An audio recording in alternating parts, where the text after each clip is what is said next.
Forest School Association updates. Well, we've got a few in the pipeline that we need to talk about. One of them is just if you are looking for more COVID guidance, just bear with us, keep an eye on the website. We will be updating it and with the new guidance as soon as we can. Obviously, we're all volunteers and back to school and work and all sorts of things at the same time as well, but we are working on it.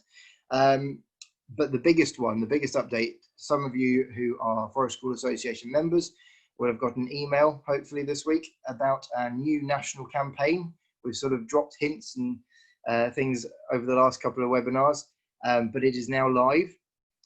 So Louise is going to put some stuff in the chat bar, any links that we're talking about. It is the Nature Premium campaign, looking for government funding to go into schools, for schools to then do regular visits to nature. We're not limiting it just to Forest School. It is a very much a whole sector wide approach. So there's lots of information about how the research and all of the bits and pieces that you need to have a look at if you'd like to support that and share that on the website, and the petition which Louise has just put up there. There's a really nice video as well, which Lily, who's the chair of the Forest School Association, has done. Really fantastic. There are a couple of things social media wise. We've got a Twitter account, which is @NaturePremium1. We've got an Instagram, which is @NaturePremiumUK, and the Facebook is Nature Premium Campaign. We've had to do different ones for the three social media platforms because Nature's Premium, which I believe is a Thai beauty company or something along those lines, has stolen Nature Premium. But do search it up and share it as widely as you possibly can. We really want to get this this ball rolling so that the government take notice of it. You may have seen in the news today, Scotland, the Green Party in Scotland have said it's really important that outdoor education is the way out of this COVID and into the green recovery. So far, we've got 1,155 signatures on our petition, so please do share that. And the other thing that we're asking people to do is to write letters or emails or tweet to their MPs. Now, the government recess is fast approaching, and we'd really like to have all MPs thinking about this whilst they're on their summer holidays. So if you could encourage people to do that, that'd be really fantastic. The only other thing that I've got to say is that it's for ages 16 and over can vote on this, or sign this petition. It's not limited to 18 and over. So any young people, the people that we're hoping to have impact with this campaign, they are the ones that can actually make an impact and sign the petition. So anyone that's over 16 is allowed to sign the petition. So please do share that nugget of information as well. Perfect. I'm sure I think of something else that I've forgotten. Lou, John? We were going to say about us dropping to 1. Ah, yes. So we are due to going back to work and various other time commitments. We are going to limit the Wednesday webinars to once a month. Not sure exactly when or how that's going to work yet, but I believe we've got one on the 4th of August, 5th of August. Is that the 5th of August? 5th of August is the one for August. But if you're signed up to the receiving the emails about Wednesday webinars, then that will be sent to you then. Perfect. Okay, without further ado, let's introduce Dr. Nevin Harper. Thank you, Matt. I think I'm actually just going to go right into setting up the slides. Introduction. You can see that, Matt? Yes? Okay. Welcome, everybody. I'd like to thank Matt for inviting me, and for the Forest School Association for being interested in my work. I'd like to start by giving a land acknowledgement for myself and where I'm at and doing my work. I work on and live and play on lands that are the unceded territories of both the Cowichan and the Malahat First Nations. For those of us who work in colonized lands, we try to remain present to the first people of the land and recognize that their relationships to the land, their history, and their practices remain intact today. While we all have relationships with nature, we must center the stories of those whose land we're on. This is especially important in Canada right now, especially in the context of Indigenous and settler relationships and the ongoing oppression and inequities that are suffered by First Nations people in Canada. So I'd like just to start with that. Myself, I'm a professor at the University of Victoria on Vancouver Island on the west coast of Canada. I teach in a program called the School of Child and Youth Care. So we prepare early childhood educators, youth workers, and at the graduate levels, we prepare counselors, so registered clinical counselors.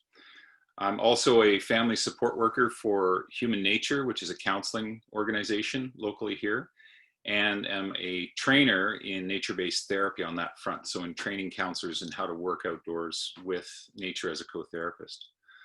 I've also been involved for about 10 or 12 years now with both Outward Bound Canada and Outward Bound International in the research realm. I've been the research coordinator for Outward Bound Canada for a decade.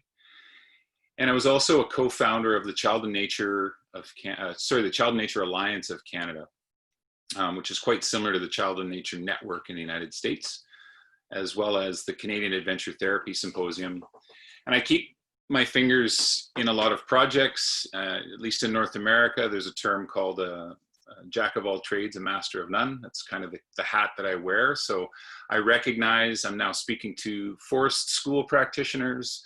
I recognize you as the experts. I hope I have something to offer today that either reinforces your thoughts and beliefs about the work that you're doing, or maybe provides some beneficial knowledge or advantage to the work that you're doing. On a personal note, we homeschooled our kids. I now have a 16-year-old that's in high school, but was homeschooled up to grade 9. My daughter's in grade, what is she in? As a homeschooler, it's hard to keep track of grades. I think she's in grade 6 going into grade 7 right now. But our version of homeschooling has included establishing 2 nature-based programs for home learners over the years, and my daughter still participates in those. And so I have some familiarity with this. And when we do our nature-based therapy training, we've had forest school practitioners joining that online training saying, you should be presenting this material to the forest school folks, because I think there's a lot of crossover. So the fact that I got this invite for me is just synchronistic. Okay, I should get started. Advancing slides. So this is what Matt and I originally talked about, and I believe the information that you've been presented with. Risk-taking, key elements of forest school practice. This is the same in Canada. This is the same in a number of countries where forest schools have developed in recent years. We find ourselves constantly having to defend risk, risky play, risky practices. So the questions here are, how can we encourage risky play? How can it be beneficial, in this case, to child mental health? It's kind of my area of research. And how do we communicate these benefits to others? I think this is probably the most important part, is that we have to find a way to both do public education so there's less questions, but at the same time be able to answer questions when they're asked. So let's start just with this concept of risk. It's often defined as an opportunity for loss. Risk is often defined negatively. And for those of us that work in outdoor leadership of different stripes, we constantly remind people that it's an opportunity for gain. That's an important definitional difference that sets us apart from things like the insurance companies that created the risk paradigm. We live in a risk-averse society, which attempts to reduce or remove risk from our lives. And yet we believe that there's a need for and a respect in the opportunity to have risk in our lives as a developmental opportunity for growth and for challenge. I also want to point out here and recognize that many of the people that I work with in the counseling realm are already exposed to far too much risk in their lives, whether that be home relations, the environmental situations that they live in. This idea of applying risk to some of those folks is actually quite inappropriate. And so we have to keep in context here the reconnection to nature paradigm, the movement towards forest schools. is often somewhat modern, Western, and culturally located, and it doesn't necessarily apply to all populations. That's just an important piece that I wanted to articulate. Adventure. So what is adventure? This is a concept that we use a lot in our nature-based work. It's really important to recognize that you can have adventures without risk, but adventure really, to me, is the idea that there's an unknown outcome. We're not exactly sure how things are going to unfold.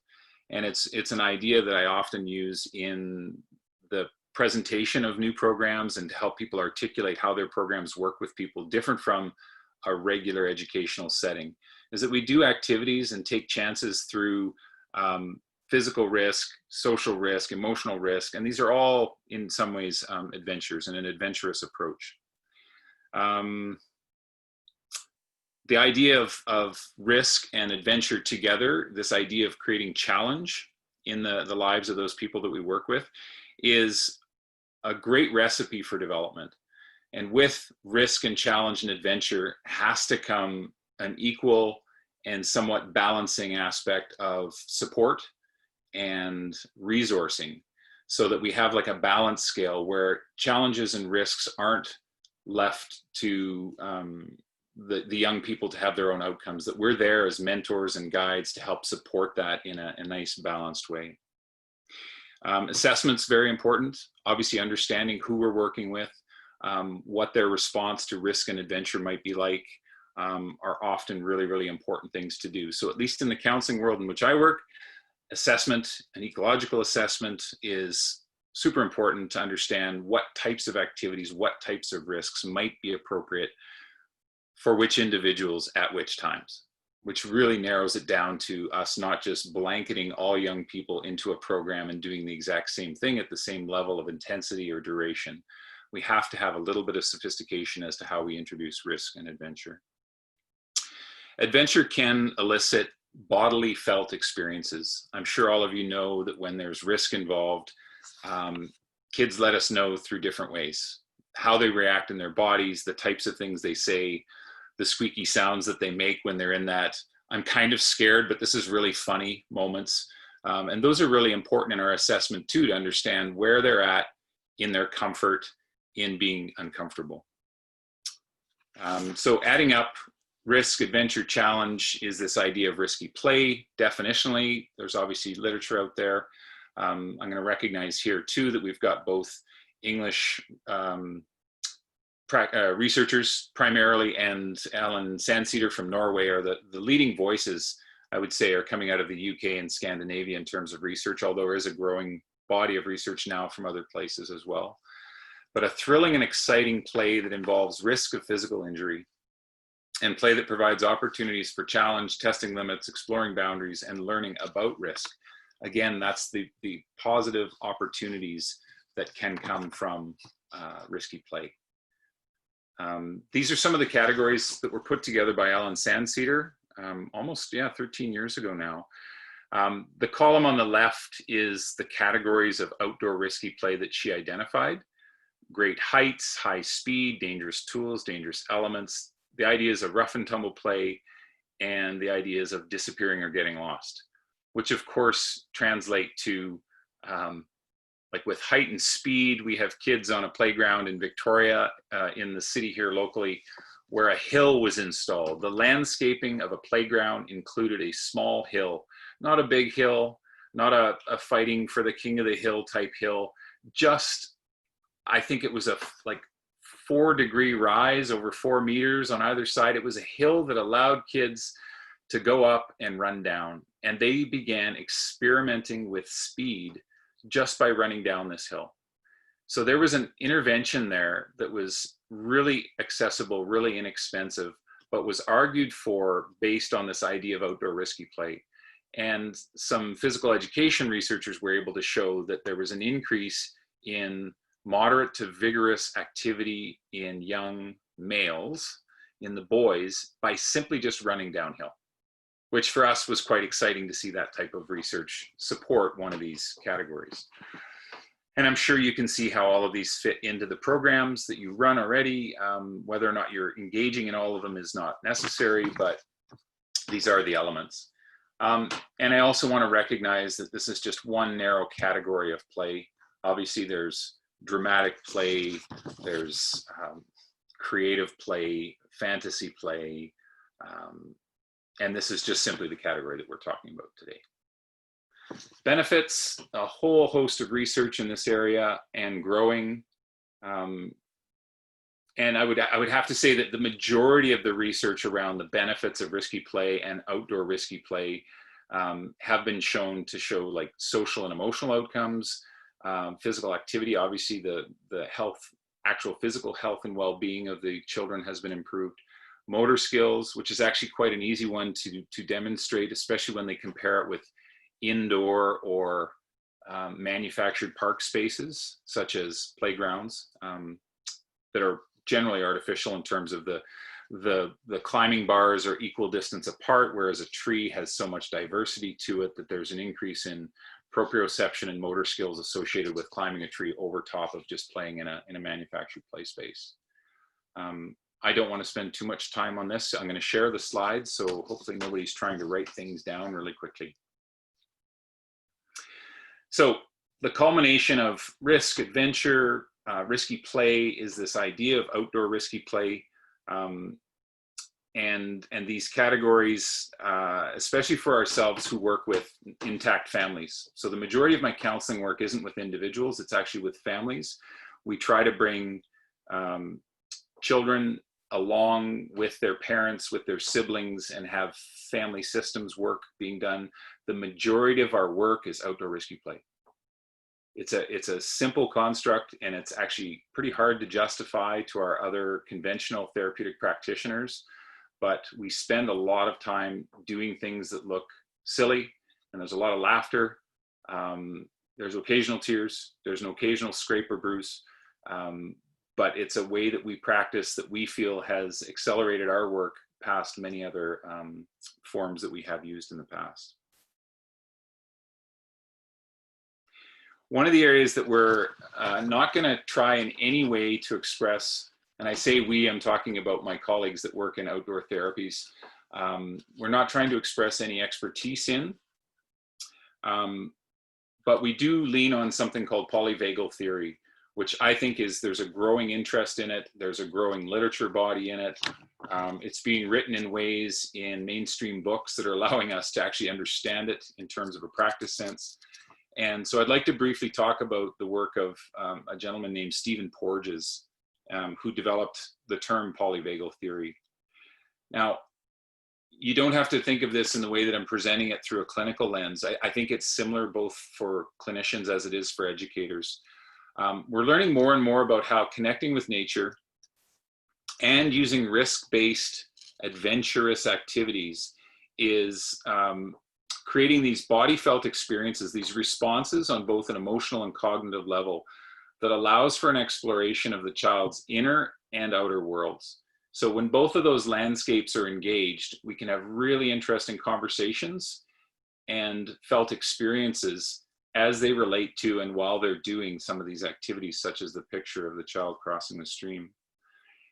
I'm not going to, again, claim any expertise on how our autonomic nervous system works, but we do recognize that there's a significant power of these activities and the way that they create experiences in the body, and how they're processed relative to what our clients have talked about in terms of their trauma and issues of attachment ruptures in their past. Some of those ruptures and traumas have created a loss of sensitivity, both to their feelings and what they can articulate as feelings, but also to the connection that they actually have with their bodies, where some of their body felt sensations are almost unknown to them. So the work that we're doing through outdoor risky play is actually helping people identify what some of those inner sensations are. What is your pulse like? Is your heart rate changing? How are you breathing? Do you have an upset stomach? All of these inner landscape experiences are being articulated because we're asking the questions, we're having those conversations. And then we move on to emotions. And if our young people that we work with, and the families as well, can start to connect their inner landscapes, feelings, and emotions to their outer world, how they're reacting and interacting with people, it allows them to develop a greater ability to self-regulate. In the early stages of our work, we're trying to get them to co-regulate with us, both as the older, wiser practitioner, with their families and with nature. Some of our mindfulness activities are actually working on our clients co-regulating with nature, breathing with nature, having your feet in a creek, right? Adjusting the temperature of your feet to the temperature of the creek is in fact creating an attachment, a bond, and we can also talk about how it feels. So again, it's not an area that has a lot of literature. It's not an area that has a research body behind it yet, but it's one that we're arguing more and more is probably going to become the heart of our work for the next 5 to 10 years, is trying to articulate how we can work with the autonomic nervous system in a way through nature connection and risk-based activities. So I fear a lot of questions on that front because I'm not an expert in the topic, but I am extremely interested, and some of my colleagues and I are really diving into it right now. Another orientation, theoretical orientation, that we lean on a lot, especially in the role of the outdoor part of outdoor risky play, is this idea of attention restoration theory. Writing grants, trying to convince funders to provide funding for our programs, educating our stakeholders who invest in our programs, and advocating for our work has been helped along by a significant body of research done in this area of attention restoration theory. It basically describes how our ability to stay focused, our directed attention, is restored while spending time in nature. And there's caveats to that. Obviously, it has to be a compatible, natural environment that isn't causing stress. Stress levels are reduced. This leads to increased executive functioning, increased locus of control, which obviously are changes when we're working with young people that can assist in both therapeutic and educational processes. So this idea of nature connection and that focus, as well as outdoor risky play, we have difficulty separating the two. So I couldn't talk about one today without mentioning this other. One common question I'm asked is, how much nature does one need? Like, is there a dose response? And as much as I think it's a silly question, some researchers took it seriously a couple years ago. I think they're British colleagues of yours, actually, and they published a report last year, and they've suggested that a dose response is 120 minutes a week in nature is associated with good health and well-being. And again, this is a little bit cheeky in the way that it was presented and in the way that I talk about it, but again, there's some very significant, valid research being put out that supports our work. And it's just something to rely on. And within the medical community, for those that are really about, assessment, diagnosis, treatment, response, it's research like this that actually gains leverage. It's not, child voice in forest school, which is so important for us to understand the child's experience for us as practitioners, but it seems to have less effect when it comes to influencing policy. And so I applaud the work of these researchers, although I still think there's some questions. We also know that it's not just spending time in nature, but blue spaces, being near water is more preferable as well. And then there's differences that some people prefer open spaces, some people prefer higher spaces, forests versus meadows, beaches versus mountains, and so on and so forth. It's hard to know. And let's talk about risk for a bit. A researcher named Giddens called current modern society as the risk society. It was based on this idea that you can predict and control possible negative outcomes. This is what the entire insurance liability insurance world is based on, that they can calculate how often something is going to happen and what it would cost to amend the difficulty or to repair the damage. And it's unfortunately getting worse. It's unfortunately causing us to have to justify things in more and more ways to provide rationales for the work that we do. The question for me is, at what cost? Like, when things are being reduced, when you see a children's playground, at least in North America, where the the child seat swing sets used to be, 4 to 5 meters in height, are now at a point where you can stand with your hand on the top bar and your child is swinging back and forth in this short little arc. Whereas 10 to 15 years ago, the swing sets used to leave a child, 4 to 5 meters, sometimes off the ground, or at least 3 to 4 meters. I'm trying to convert my to my metric here. What else do I want to say here? Oh, okay. Another study from the United States last year showed that children now have less outdoor unstructured playtime than maximum security inmates in US prisons, who get 2 hours of outdoor unstructured recreation provided daily. I throw that in there kind of jokingly again, but to be a bit provocative about the fact that children don't have outdoor unstructured playtime. So the work that you're doing in forest schools is far more important than most people can even imagine. And so I use a little more provocative arguments to try to justify risks. And one of them is to talk about real risks that children face on a daily basis.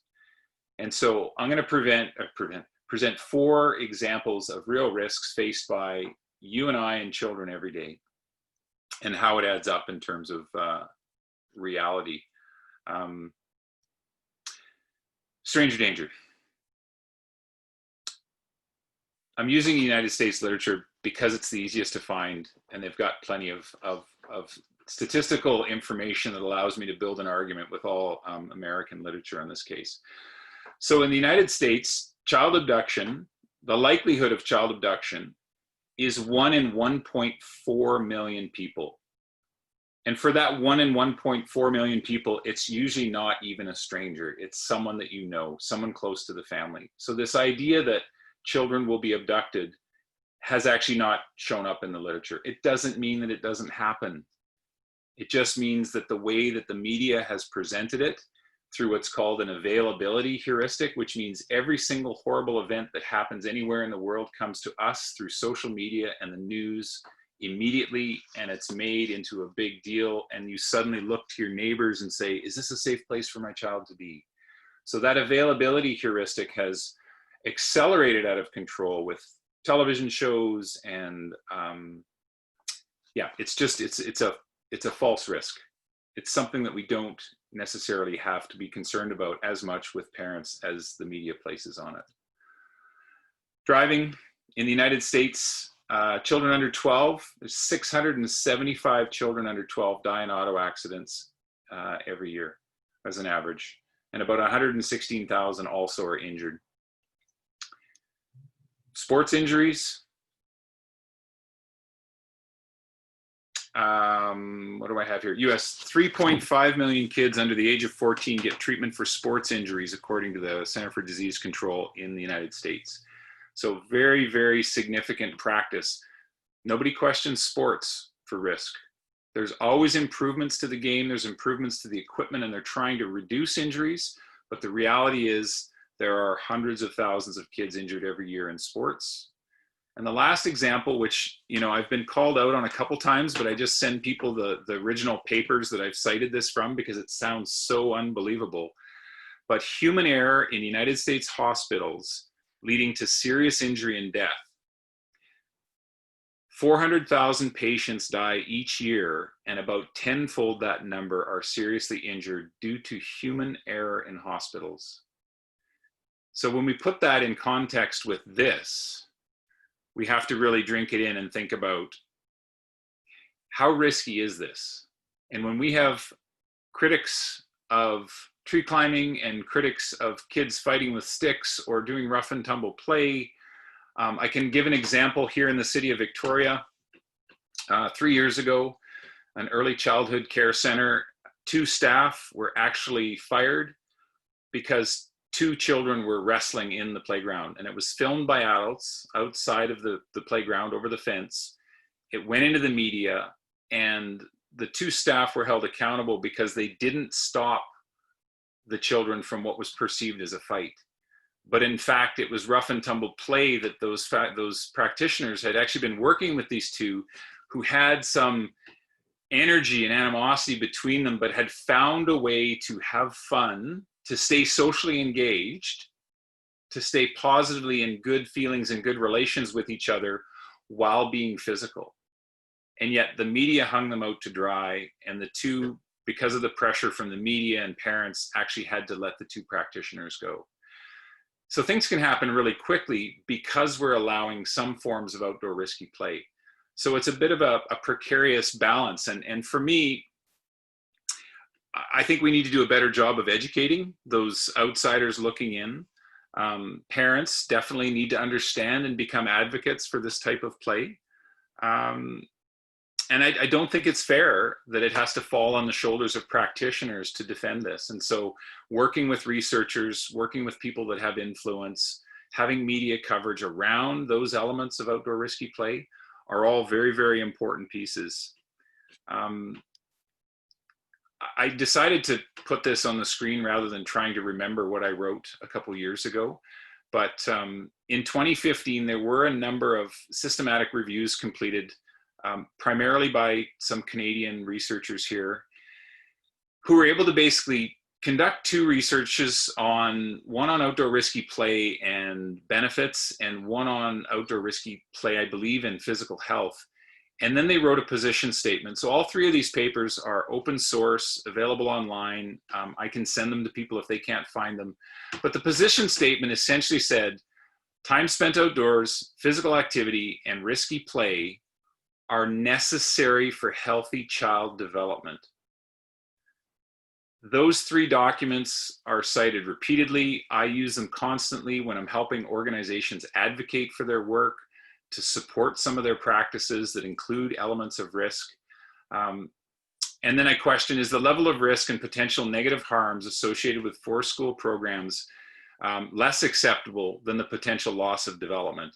And until answered with some assurances, and again, this is probably going to take a fair bit of research, over a number of years, is it realistic or fair for you, the forest school practitioners and administrators, to carry the burden of possible litigation for allowing reasonable risk through outdoor play while children are in their care? I personally don't feel that it's your burden to carry, but at this point, at least with my Canadian colleagues, it feels like it is, that it is falling to the practitioners.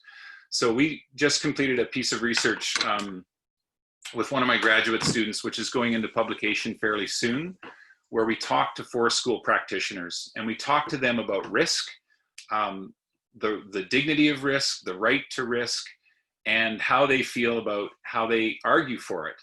So this conversation is something that's now played out, and we're hopefully going to be able to publish those results before the end of the summer.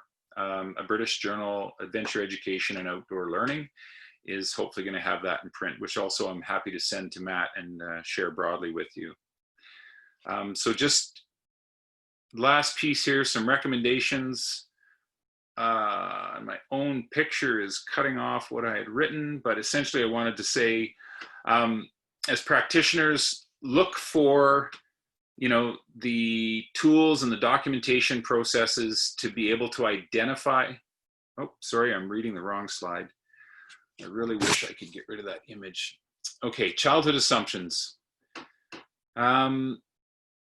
Yeah, let's be very, very mindful of the fact that children are generally quite a bit more competent than we let on, or that we want to believe. And I think that's maybe less well understood by people that don't have children and don't see their own children taking risks and working through things.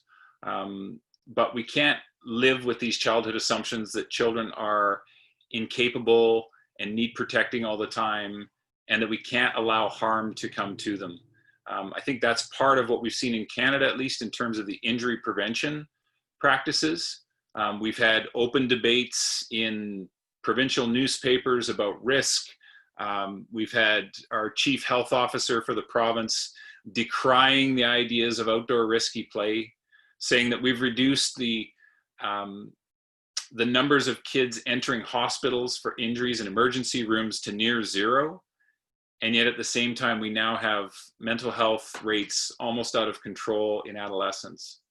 So our argument is that we believe that we haven't allowed children to actually, this is hard for some people to hear, but to fall down enough, to have those slips while climbing trees, And maybe there should be more kids on average showing up in emergency rooms with broken wrists. And again, that's the kind of statement that gets me into trouble, but I like to put it out there to be provocative, because I think the visits to the emergency rooms often happened at a time when children were learning about their competence and able to test where those lines are, rather than having parents or administrators or teachers tell them where they are. We need to be present to what real risks are, and not conflate them with hazards. Just because there might be a stream that a child could fall into doesn't mean that we're necessarily engaging with it. The stream, if it's flooding and it's high flow, obviously that's a hazard, and the risk that might be beneficial is probably somewhere close to that stream but not in it. And at other times when the water levels are lower, it's still a risk for slipping and falling and getting hurt, but it's no longer a hazard that will cause something of consequence. And that's important to remember. Just working with parents and practitioners, talking through what risk means, understanding what your parents' levels, their tolerance levels are for risk is really important, and having complete transparency about the activities that you do is super important. And utilizing the environment, like looking for those things that, you know, afford opportunities for risk to be experienced, and using the child as a source of information. Understanding what a child sees as risky is important to understand relative to what I see as risky. Obviously, we have different perspectives.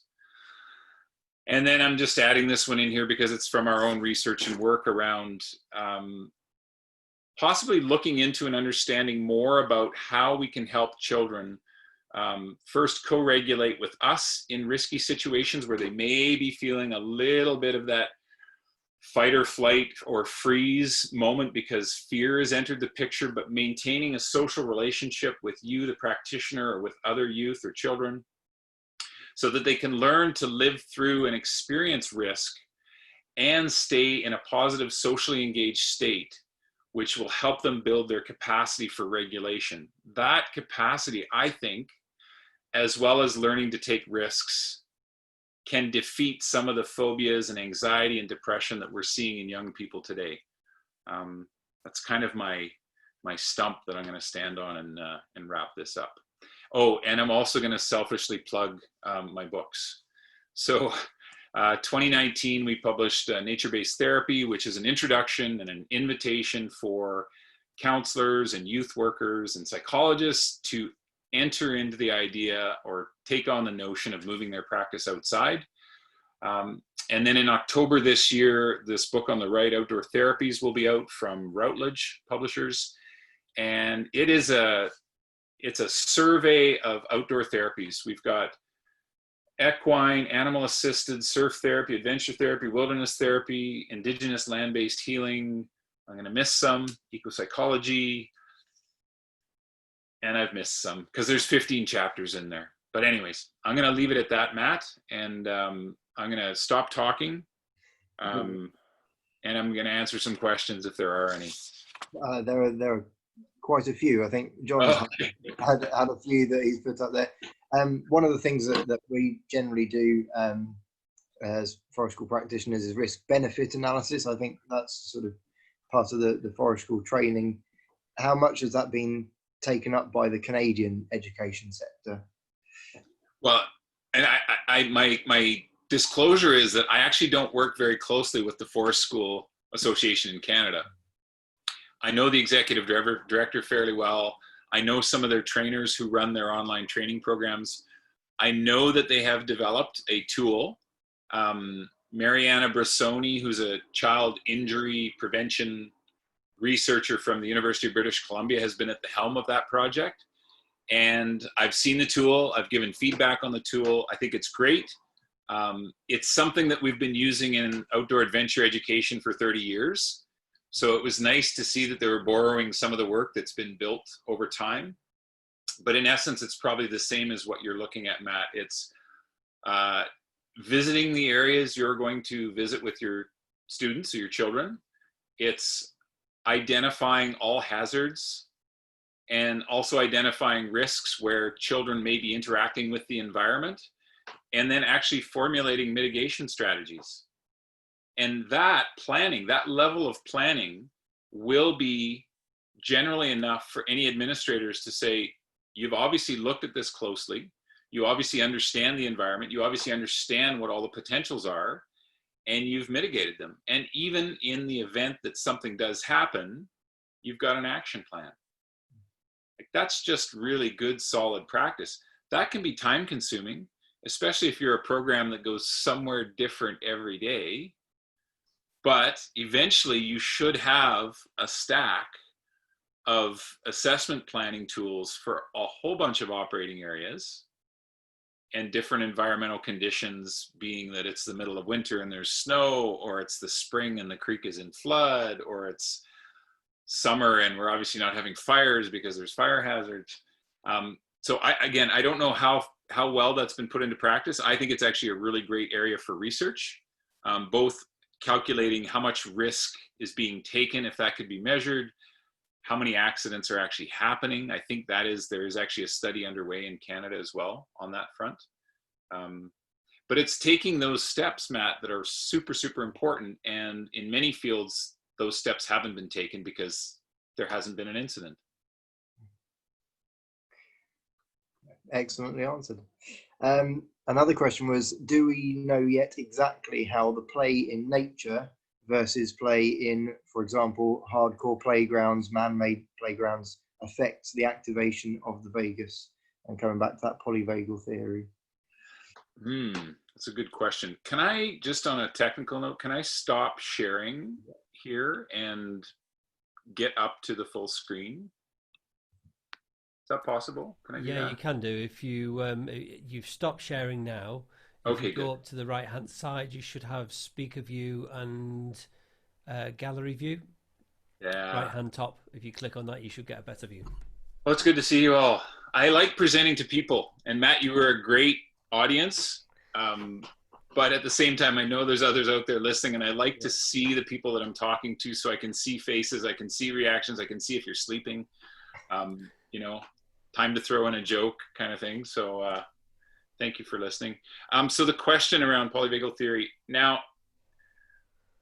there's only just been, I think our nature-based therapy book last year, I think we stuck our neck out quite a bit because we write about it throughout the book, and yet there's no literature to support what we're saying. So we did a very, very non-academic thing. We've made some claims. We believe, and I say we in terms of me and my two co-authors, former grad students who are amazing eco-psychology therapists now that run their own practice and have 10 counselors and youth workers working underneath them. The belief in practice is that all that we understand about attachment and attachment research, which was originally done between mothers and children, like that John Bowlby and Mary Ainsworth work primarily was around mother and child. And all those attachment theories and all the different types of attachment that are sometimes diagnosed as ruptured or deviated, those we believe can be applied to human connection with nature. The language works, it seems to make sense. And so we're exploring with that, and we're also exploring with the polyvagal theory around how one can be self-regulated. When we hear about the forest therapy movement, there's 3 international associations, there's thousands of forest therapy guides training around the world. They're primarily doing mindfulness activities in nature.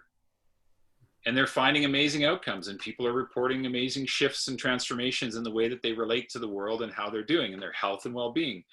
And so it's not a far cry to say that we're doing mental health work when you're taking kids into the forest. We can then amplify that by doing mindful activities. We can amplify that by actually having conversations about what's going on inside relative to what's going on outside. We can teach emotional intelligence. We can increase the capacity for someone's ability to be self-aware of what's going on physically, emotionally, mentally, cognitively. And these are all very, very simple little add-ons probably and I would assume that most people who are practitioners are probably already doing 90% of this. It's just that we haven't had anyone come in and ask the question from an empirical standpoint and say, what are you doing? What does that look like? what are the outcomes, and doing it in a way that we can actually evidence it. Which I'm more a fan of the magic of doing it than evidencing it. So I as much as it said doctor in front of my name, I am a slackademic, not an academic.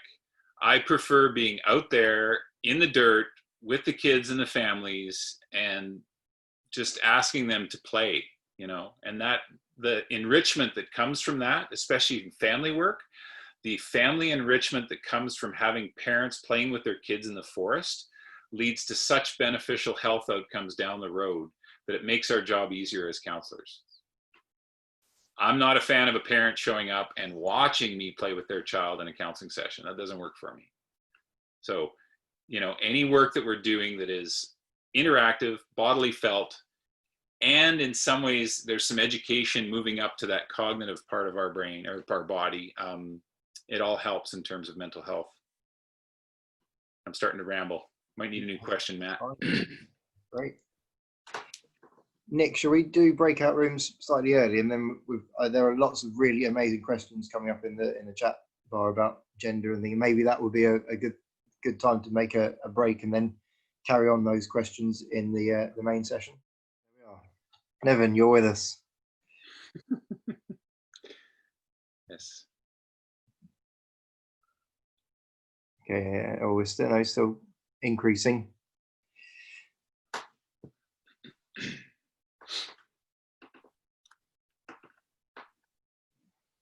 So in the chat bar, we've had lots of different questions about gender gap and things, the differences. I did pre-warn you about a question about that. I thought that was going to be something that might come up. So are there any research papers, any literature about gender stereotypes, anything that shows that stereotypically boys are more risky than girls, and if there is, then is there any evidence about how we can mitigate that as practitioners? Mm-hmm. Well, the easiest and safest answer for me would be to say that I don't actually study this centrally. Like I work in outdoor therapies, and I also support graduate students that study forest school and outdoor risky play. But that would be just avoiding the question.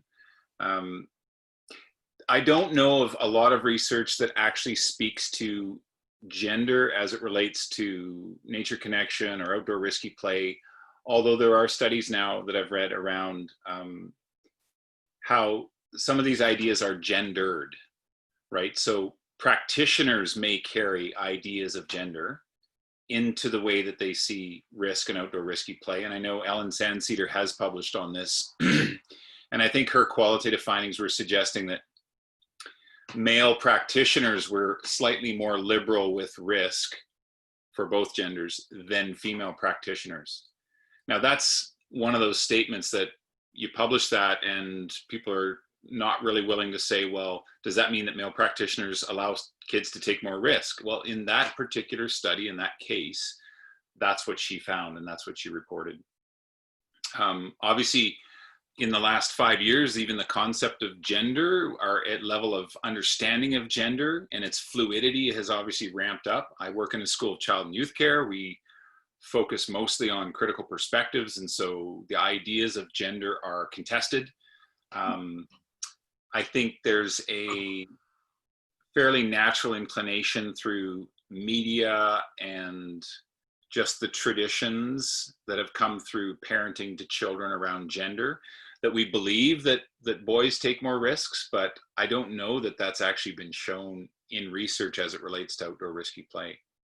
I have both in families, male and female clients that appear to take equally risky moves in terms of whether it's climbing on logs or crossing creeks or whatever the activities are that we're doing. And I think sometimes that the practitioners themselves are influencing activity based on their own perceptions of gender, but also their own perceptions of child capacity. And then we also have to be cautious around how is it that we're influencing the activities of children based on their relationship with gender, their relationship with adults, their relationship with men versus women, There's always going to be power imbalances that need to be recognized. There's always a need to assess where the child's at, where their comfort level is at. But I'm not sure that that's necessarily answering the question, like whether one way or not that males or females are taking different types of risks. In that physical education study that I shared, when they renovated, here's what happened is they renovated an elementary school playground. They wanted to naturalize it. So because the groundskeepers didn't actually want any terrain put into the schoolyard, they couldn't mow and manage really easily. There was some hills put in, and I'm talking about the slope of these hills were like really low, but they were long enough to create a play space. There was a forested area put in, and over observations of the first few months of that playground being put in, what they did see was an increase in physical activity in the boys and an increase in, what did they call it? Socializing and communing for creative and fantasy play by slightly more girls than boys in the forested area. But again, that's one study, one environment, under observation by 3 different people. So it was at least validated, but I'm going to talk myself into circles on this. I don't have the answer for that. I'd be curious if anybody else does. I mean, that's practitioner experience goes well beyond what any invited researcher has to say most of the time. If anyone does have anything to contribute, any questions or any comments on the stuff we're talking about, you can unmute yourselves now. I think it's one of a very hot topic at the moment, isn't it, about gender stereotypes and how much, I know it was on Radio 2 a couple of days ago. And how so is it playing out, Matt, for your forest school practices?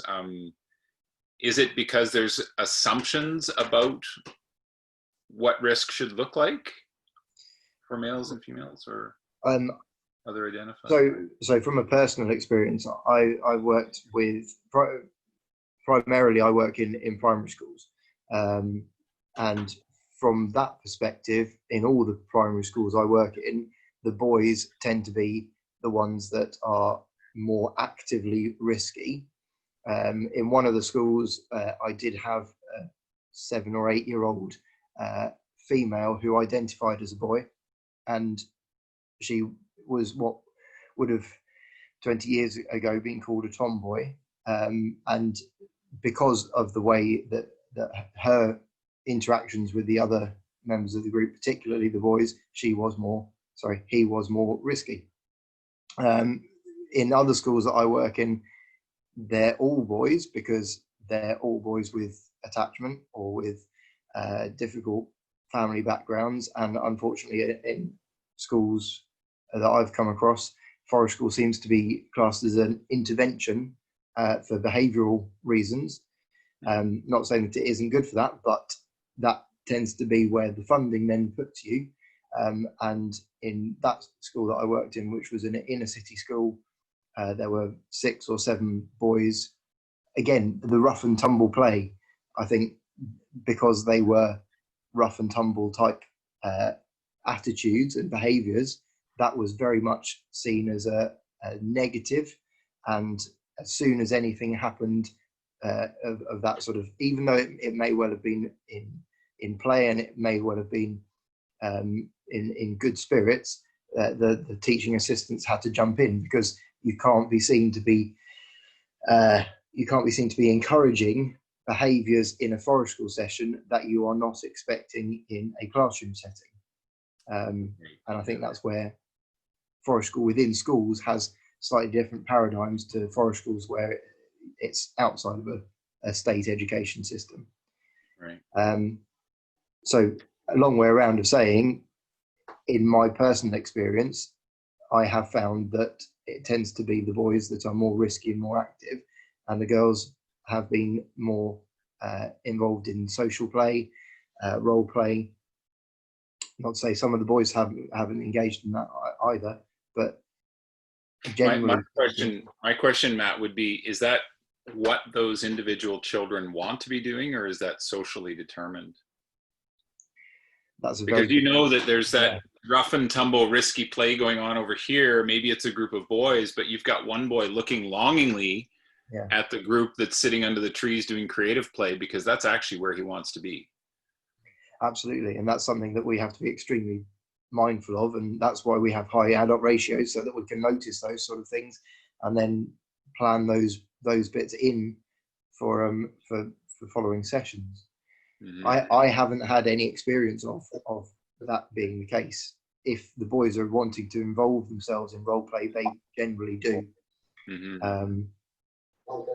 Yeah. Can I jump in and add? Of course.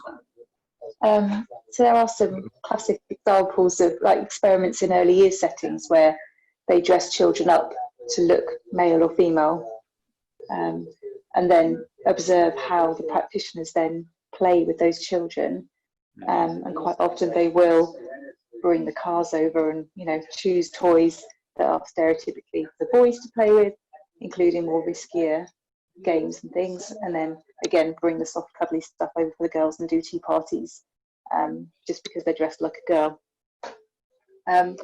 So I think it's something that's conditioned from early years, and yeah, like you say, I think practitioners are contributing to that, not on purpose, but you know, unwittingly contributing to that cultural stereotyping of what type of play girls and boys should engage in.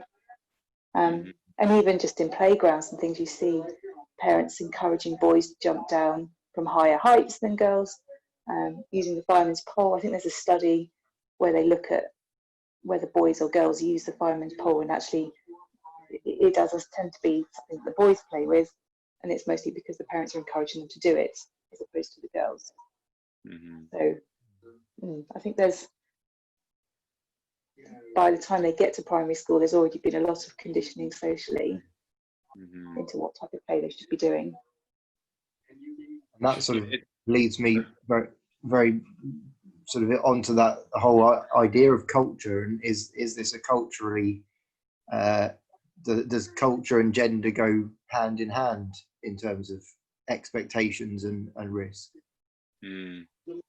Yeah, and again, I'm a little bit out of my depth in terms of research in these areas, because I focus mostly on therapy programs, but we have, you know, strong criticisms about the whole nature connection movement, in that I live again in a country that is, you know, has basically appropriated land from 647 nations, and in us trying to reconnect children with nature, we're doing it in a place where, yes, children are on screens too often, and they're spending too much time indoors, and they're not getting enough unsupervised outdoor play. Those are all societal factors. But at the same time, we have homeless families that are spending all their time outdoors, and they're dealing with mental health issues. And maybe they are or aren't Indigenous people who don't have access to the land that was taken from them. And so there's all these complications around what is it that we're doing. And I've often, at least in Canada, when I start my presentations on nature-based therapy, have to make the claim that this is for a slice of society that is disconnected from nature, that does have access to educational, these therapeutic services. And it's often a primarily white, middle to upper class population. My former students, my colleagues who have our counseling practice, I think they have, I don't know, 400 or 500 clients. I think if we were to do socioeconomic status and a study of ethnicity or race, we would see that that's the case. So I don't know, you know, who each of you are serving, but when there becomes diversity in the programs, that's the place for us to start to learn about how these experiences and how being outdoors and how taking risks relates to them. I can say from an adventure education background, I had a very, very clear lesson 10 years ago. We were promoting outward bound programs in a large city, urban center, at a youth center, a YMCA drop-in Friday night recreation. So we had kids from all over the city there for recreation. We were promoting a new program that was funded by the government for new Canadians. So we were looking at young immigrants new to Canada within the last year or two to give them an outdoor adventure experience in the Canadian Rockies, up in the mountains. And so we'd given this presentation, and then we had a young guy put his hand up and say, so what you're suggesting is that we carry everything we need in a backpack, and we sleep under tarps, and we cook with little portable stoves, and we go into the forest and up into the mountains. And they said, do you know where I've been for the last 2 years? I've been living in a refugee camp in Africa, where I had to put everything that I owned in a bag on my back. We had to sleep under tarps. We had to cook off little portable stoves, and the forest was dangerous. And for us, we're just like, what have we just done? Like, we've just basically put a modern Western lens for an opportunity that we saw was educational, transformational, and we offered it to someone who thought that was the worst thing that they would ever do. Recreate the activities that they did while their family was in refugee status and just barely getting by, and people were dying around them. Right. So from a cultural awareness and a waking up, it was like a hand slap across the face. And so how our work relates to different diverse cultures, across the fluidity of gender, across socioeconomic status, these are all huge questions. And there isn't anybody really tackling those questions right now in a research frame. And I would be interested in knowing, what is even the diverse makeup of forest school programs in Canada, let alone in the UK or other places. I have some assumptions, but I don't necessarily know that. Are you serving diverse populations in forest school programs in the UK? Is that currently happening? I don't know. I think we generally happen to be from a very broad spectrum. We've got people that are members of the Forest School Association who work with PRUs, pupil referral units, and we've got primary schools. We've got a very vast range. Inner cities, inner city Manchester, there are some really good forest schools. I know if John was here, he'd go on about the places that he's worked with, because he's worked in some very diverse places as well. And as just said, home education groups as well. Absolutely. So there is a lot of diversity in terms of where our practitioners work and the types of children that they work with. Mm-hmm. Well, those are great questions to pose to your local forest school researchers. I mean, there's names coming out of the UK with Knight and Weaver, and I don't know who else, but there's a number of them that I continually cite that appear to be publishing research from the UK. And that's the most important question to ask, is the one that the practitioners want answered. I mean, as a researcher, you get excited about groups coming and saying, we have these questions that we need answered, or we want to understand. Otherwise, sometimes it just becomes an academic exercise that just for the sake of doing it. It should be solving real. Oh, Sarah Knight is doing the August webinar. Hey, can I come? Yeah, definitely. That's the next one on the 5th of August. Yeah. Awesome. She's one of the original founding members of the Forest School Association, so she does some amazing work. Lots of books. Yeah. And again, I'm just dipping my toe on this in the early years in the forest school piece. For me, it's like my heart's there, my energy's there, but it's not really it's not central to my research area. I'm trying to figure out how to make sense of some stuff in the therapeutic realm right now that's really taxing my brain. Polyvagal theory, I know I mentioned it a few times, but I wouldn't recommend reading Stephen Porges' work directly unless you're ready for, because it's scientific and heavy. And what I'm reading now are clinicians, practitioners in the therapeutic world who have made sense of his work and have very practical applications of it, and are teaching it at such a basic level that I can understand, which is wonderful. Because then I see a couple clients a week still, and I can go out and I can actually work with these ideas. And those who I've introduced it to it's made absolute sense to them that they have either a reduced capacity for understanding what's going on for them in terms of just their emotional feelings. And so we start with sensory awareness. We start with activities like close your eyes. Tell me, what are 5 nature things you can hear right now? You know, they list them. What are 4 things that you can, or say, keep your eyes open. What are 4 things you can see that are attractive to you, like that pop in the forest, that make you curious about what they are? What are 3 things that you can smell in the forest? What are 2 things? And then how are you feeling right now? Right? And then go to the emotions. And continually doing activities like that is bringing their sense of awareness of their self into a finer attunement. And then they can also then make sense of how they're relating to the outer world and their emotions and what's going on around them. And it's not difficult. It's actually making our work quite a bit easier.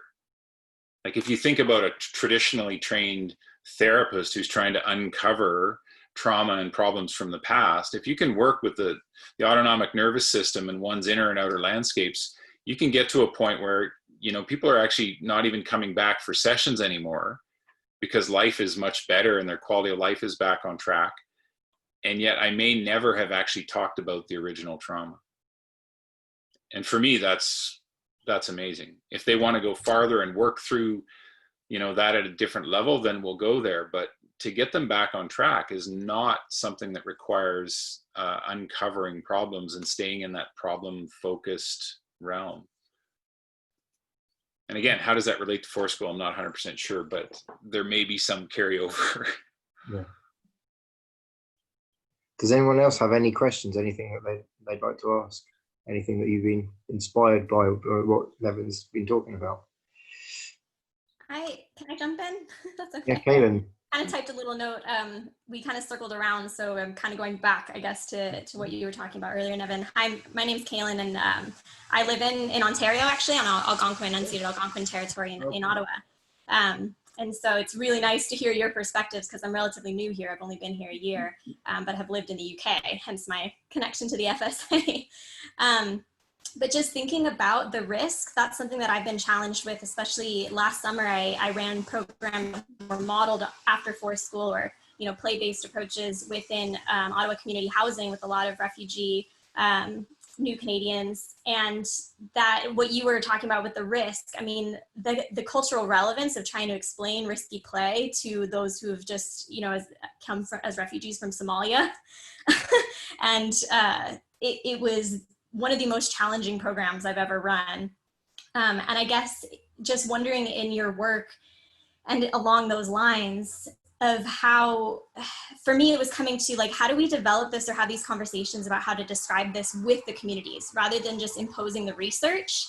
Like, how can we include their perspectives so that it's culturally understood and not seen like an imposition of like, yeah, let's take you out, you know, to the outdoors, to the dirt and go play with tarps, which is what you just came from.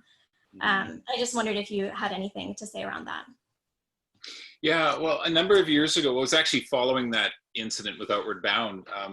We wrote a conceptual paper with, I did with a couple colleagues on sense of place and sense of self and that relationship to how I feel about myself relative to where I'm at. So if anyone travels anywhere new in the world, you get off the plane, you don't know where to go, you don't know where to stay. There's a lack of understanding of the sense, or you don't have a sense of the place.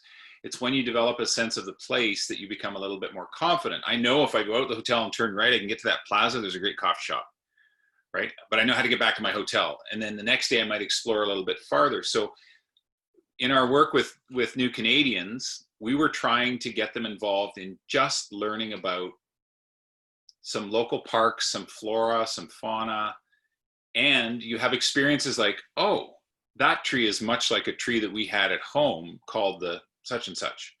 So then when they're walking there with their family, they can say, hey, look, this tree is quite like the such and such tree that we had at home, right?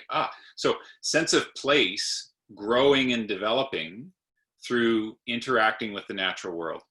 The more you learn about the environment that we live in, the more connected you can feel to it. The more connected you can feel to it, the greater you can feel about yourself in that place.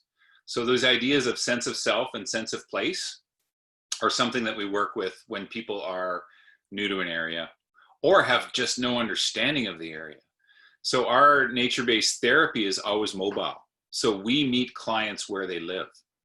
It's like a local beach, a local park, a local hill that we can get up to a height of land and have a better view. But it's always someplace that they like or is close to where they live, so that we can then develop their sort of their ecological relationship with that community. And then we also try to figure out, what is the historical context of that place? Like, how is that place used, or how is it a part of First Nations history? How is it used by settlers? How is it developed now? What is its name? What is its origins name? Like, those are all ways that we can develop a greater sense of place, which again, I believe helps with one's sense of self in place. So again, it's a bit conceptual, but the idea is we're just another species in the environment. We should know more about it. The more we can know about it, the greater relationship we can have with it.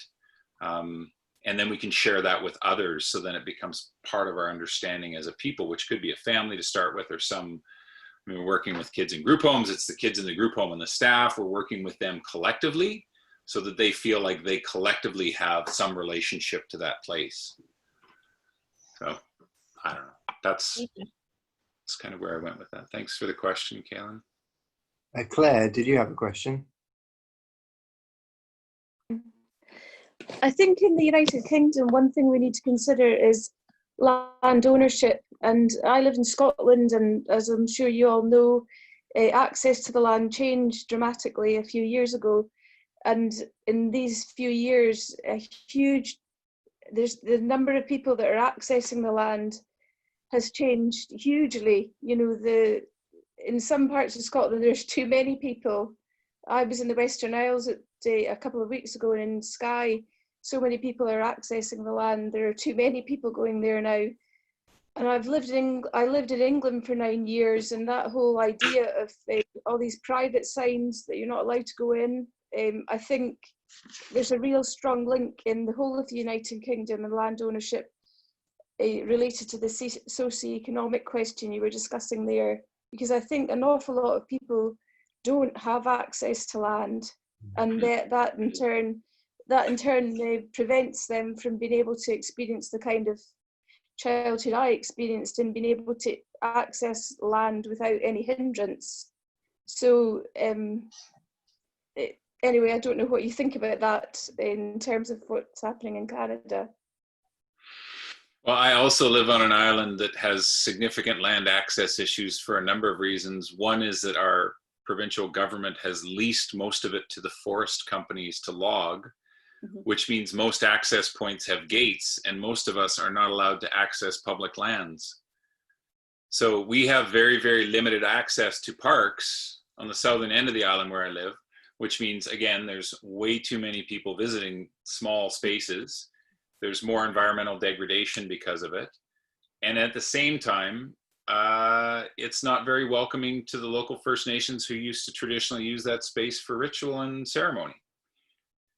So we've got a really complicated land use question that we're trying to unpack. And what we're doing as practitioners is doing our research. So if we go to a place called Mount Douglas Park, well, Douglas was one of those sailors that discovered Vancouver Island and then negotiated it away from the First Nations through treaty. So when we go to Mount Doug Park or Mount Douglas Park, we actually use its traditional Indigenous name, which is Picoles.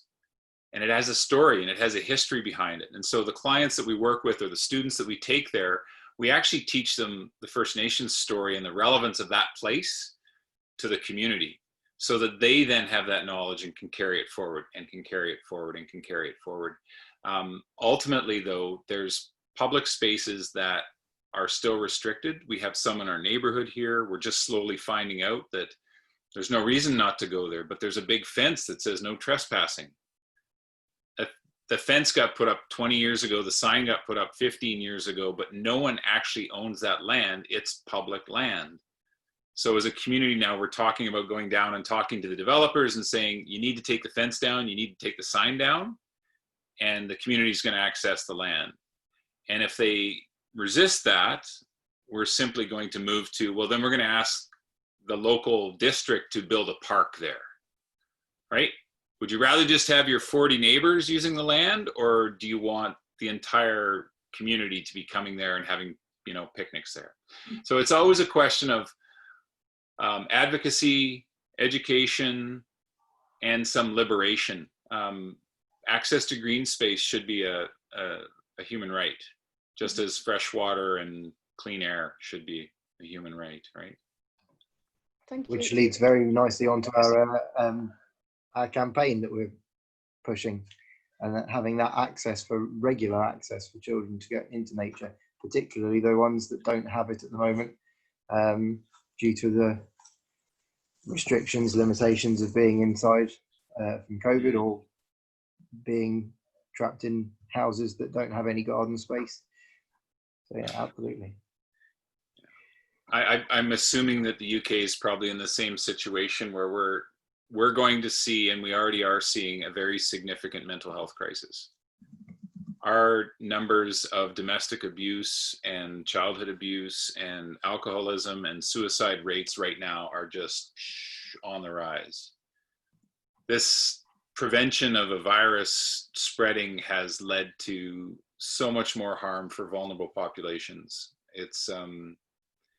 And it's really, really hard to speak out at this point, because the social shaming that comes from questioning government decisions and health authority decisions around isolation and mask wearing and everything else it's untenable to raise a question against it, even when all of this other stuff is going on. We have an opioid crisis that we just broke records in terms of fatalities in our province for fentanyl and other drugs that are being used.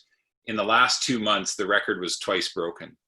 So why is this not in the media? Like, we're not getting any of the negative effects of the COVID crisis being reported. We're just getting all of the public health messages to stay at home and wear a mask.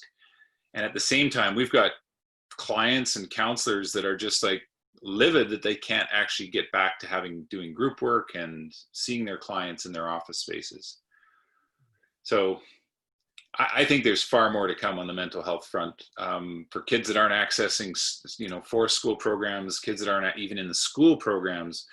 There's no safe spaces for them right now. The really vulnerable ones don't have a safe place to whisper to a teacher what's going on at home. Like, we've got kids in crisis and there's nothing we can do about it right now.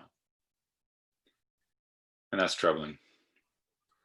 It's troubling in the UK as well, Nevin, because before we went into COVID, children here, and depending where they come from in the country, were, kind of waiting for 6 months to see a therapist or a counsellor or to get help. And now they've gone into, we've gone into lockdown and come out the other end.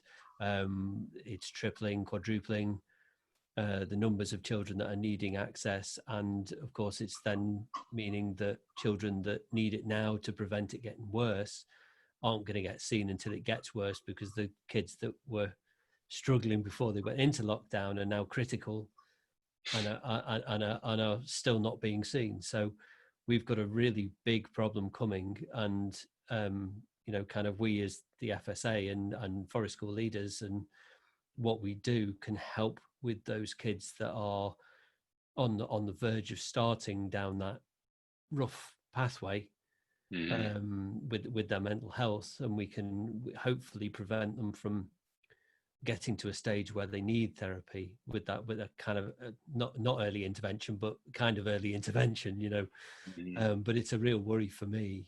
My partner's a clin psych, so I kind of see both sides of it, from the education side and from the psychology side, and it is a real concern. So yeah.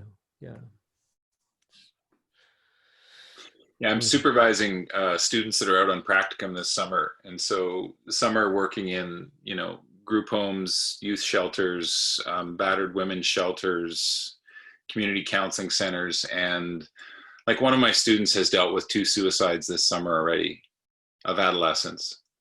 in lockdown situations, and they just haven't had access even to be face-to-face with a counselor. And in their case, all the programs are being limited. Outdoor recreation is just not even on the radar. And young people are being discouraged. So we've had a couple small outbreaks lately in our home province, and the media just went hard on young people. What we're seeing are the adolescents through to the mid-20s, like they're being socially shamed for increasing the numbers of cases of COVID-19 in our province right now. They're being told to stay home, don't be out, don't socialize. They want to close the bars and restaurants down again, and move back towards more lockdown settings. And it's, I don't know, it's quite the social experiment, and I'm trying not to be too angry or frustrated about it, because I'm not feeling that many negative effects, but through my students alone and in my supervision work with them, it's hard. Like, I'm crying. What parts of Canada are you from? Pardon? What part of Canada are you talking about? Oh, I'm on Vancouver Island. Vancouver. Off the west coast. Yeah. Which things are fine here. We've had one case in the last 7 or 8 weeks, and yet there's still that social norm that you're not doing anything that looks like normal. Like, you're still isolating with your family at home mostly. It's quite interesting. And I really feel for those populations that are in need of our services, because it's been just brutal and punishing for them. We've had a recommendation. We always open up any new topic ideas of things that we can do for Wednesday webinars, and we have had someone say, well, what about doing sort of a COVID and me webinar discussion group or something along those lines? So that might be something that comes along later in the year. We need to wrap up because it's after 9:30. It's just been so interesting. Thank you so much, Nevin, for coming on. It's been really fantastic to have your insights. Well, I appreciate the opportunity, Matt. Again, like, it's not an area that I feel super confident in terms of early years and forest school work. I'm there and I'm on the periphery, and I'm a big advocate and fan. So thank you all for the work that you do. It's so important. Brilliant. John, you're going to lead us in a song. I wasn't sure about a song, actually. Okay. I did have something else. It was because it was about the whole lockdown, not lockdown, what's happened, and just having had that conversation. We've had a similar conversation, it sounds like, in our room. We ended up started talking about gender differences, and then started talking about teenagers, and then started talking about the role of play in all this, and how playful we need to see ourselves. And if it's a stranger to ourselves, then we need to try and embrace that as practitioners. I'm guessing most people are fairly playful, but there's something in there that's deep, that it's facing that. What are we going to become as practitioners as a result of this? What is this road beckoning to us? And just a lot of the conversations we've been having the last few weeks with things like Black Lives Matter, and going along to Kaylin's group on colonisation, and lots of talk about all of that. What is it that's the stranger in us that we're scared of, and what are we going to leave behind during this COVID crisis to get us out of this? What's beckoning us that's going to help support those kids who aren't getting that support? So what is it in us that's leading us along that? And what is it the stranger, that dark stranger that's behind us, which might be a bias. It may be something to do with race. It may be something to do with seeing kids in the street that you're threatened by, and why are they out? Because this zeitgeist is found here. And how are we going to embrace this newness? Because I think this is going to be with us for a time. So this is an invite to people. I'm going to read you a poem in a minute, but my invite, and I'm just going to leave you with this poem, is to just think about this next week and turn inward once a day to get a renewed sense of the stranger that you have possibly been turning away from, that this crisis might have actually brought up. And it's often those uncomfortable things. And then think about the newness of a sense of the strangers you're surrounded by in your neighborhood, to embrace them. Even though we've got this, and it sounds like in some parts of Canada it's the same here, there's still this overburdening thing that actually you shouldn't be out and all of this. How are we going to embrace that and actually enter a conversation with people? What tiny step can we take towards them, the other people, the people who are disenfranchised and all the rest of it and facing trauma? I had a huge privilege, and I'm going to embarrass her now, working with somebody over the last 2 months who has found a new stranger in her and is facing this and really embracing what this is bringing, has suddenly started to embrace this stranger that was always there, buried, but it's come to the fore this week, and it's just lovely seeing that. So how do we embrace that and actually embrace the people around us? So I've just been thinking about this a lot recently, and then come across this David Whyte poem. It's another, I know I've read a couple of David Whyte poems, but he's one of my heroes. Irish Yorkshireman living in the States, really well-known poet, nature poet. So I thought I'd read this. It's called Refuge, which I think goes with that discipline that I've just invited people to just think about what's in us, those strangers in us that we want to leave behind, but that we might want to embrace, that helps us embrace our community. So it's called Refuge. I leave you with this rather than a song. I think it's sort of, it's quite it's been quite a lot of gravitas tonight. I'm going to finish with some gravitas. So Refuge. Sometimes a nook, a wall half down, a swerve in the path where the breeze can't catch you. Other times a made shelter, a shepherd's build-up of flat stones curved to keep the wind off. Once at the top of a pass, it was a cave in the mountain rock, taking you in from the swirl and the eddy of snow and the killing cold, so you could live to the grey blank dawn. So he's talking about, this is Ireland, he's talking about reflecting something back in himself, a stranger in himself. I'm just going to read that thing again. Sometimes a nook, a wall half down, a swerve in the path where the breeze can't catch you. Other times a made shelter, a shepherd's hut built of flat stones curved to keep the wind off. Once at the top of the pass, it was a cave in the mountain rock, taking you in from the swirl and the eddy of snow and the killing cold, so you could live to the grey blank dawn. Then in Galicia, it was a breath of warmth from the kitchen door, palatial with light and a daughter's smile, the family behind, asking you in as if to say, of all shelter, traveller, you'll ever find on the road, even with those you know, the stranger's love is best of all.